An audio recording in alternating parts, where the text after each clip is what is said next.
রানী creation থেকে একটা নতুন ধরনের শরবত তৈরি করছি। সেই শরবতটা হলো পেঁপের শরবত।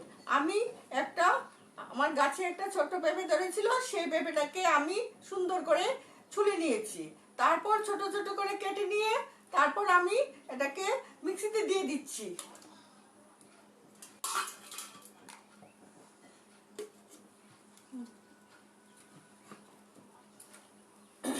মিক্সিতে এখন দিয়ে দিয়েছি।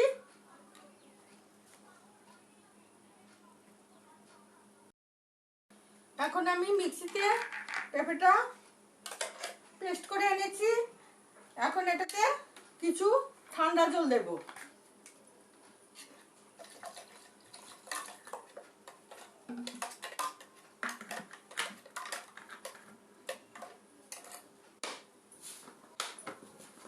গ্লাসে পেঁপেটা খুবই মিষ্টি, তাই গ্লাসে অল্প পরিমাণ চিনি দেব।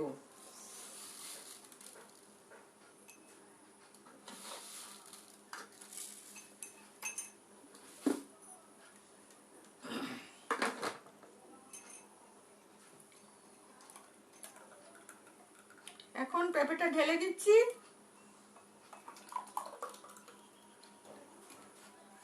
আমার ঘরে তো আর মানুষ বেশি নেই, তার জন্য আমি অল্প করেই করেছি।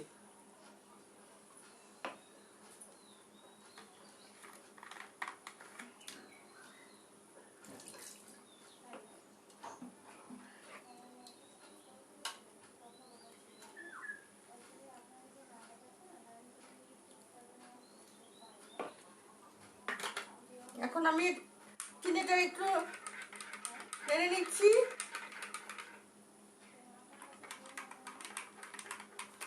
ঠান্ডা তো প্রচন্ড গরম আজকে, কিন্তু তার জন্য পেঁপেটা আমি গাছ থেকে পারলাম, পেরে তারপর বললাম যে পেঁপের শরবতটাই আজকে করব।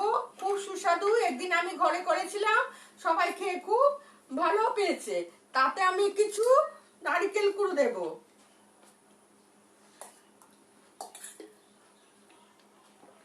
নারকেলটা আগে ভেঙে রেখেছিলাম, কিছু নারকেলের নাড়ু করবো বলে, তাই নারকেল কুড়োটা দিয়ে দিলাম তাতে। আর কিছু বরফের টুকরো নিয়েছি, এটাও দিয়ে দিচ্ছি।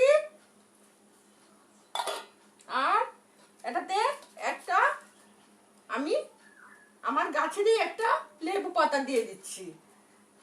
খুব সুন্দর সেন্ট লেবুটার, তার জন্য লেবুটা পাতাটা আমি পেরে নিয়েছি। নারকেল কোড়াটা দিয়ে দিয়েছি। ঠান্ডা গরমের মধ্যে এই শরবতটা সবারই খুব উপকারে আসে, কারণ পেঁপেতে এমনি তো শরীর ঠান্ডা রাখে না, আর শরবত তো আরো ঠান্ডা করবে। তাই ফ্রিজে জল দিয়ে আমি 2 গ্লাস শরবত করেছি। ঘরে এখন বেশি কেউ নেই, তার জন্য আমি 2 গ্লাস শরবতই করেছি। আমার পেঁপেটাও ছিল খুব ছোট। বন্ধুরা, আপনারা সবাই পেঁপে এমনিতেই খাবেন, আবার এই গরমের মধ্যে পেঁপের শরবত করে খাবেন, কারণ পেঁপের শরবতটা শরীরকে খুব ঠান্ডা রাখে, মনকেও খুব ঠান্ডা রাখে। না, পেঁপে তো এমনি শরীরের পক্ষে ভালো, কাঁচা পাকা পেঁপে সব সময় শরীরের পক্ষে ভালো। তার জন্য আজকে আমি বন্ধুদের দেখিয়ে দিচ্ছি যে কি সুন্দর পেঁপের শরবত করা যায়। আমরা তো আমের শরবত খাই, অরেঞ্জ তেঁতুলের শরবত খাই, কত কিছু শরবত খায়, কিন্তু পেঁপে শরবত তো কেউ খায় না। তার জন্য আমি পেঁপে শরবতটা করে দিয়েছি। তবে পেঁপে শরবতটা আমি আরো অন্য ধরনের করতে পারতাম, তাতে কিছু দুধ দিতে পারতাম।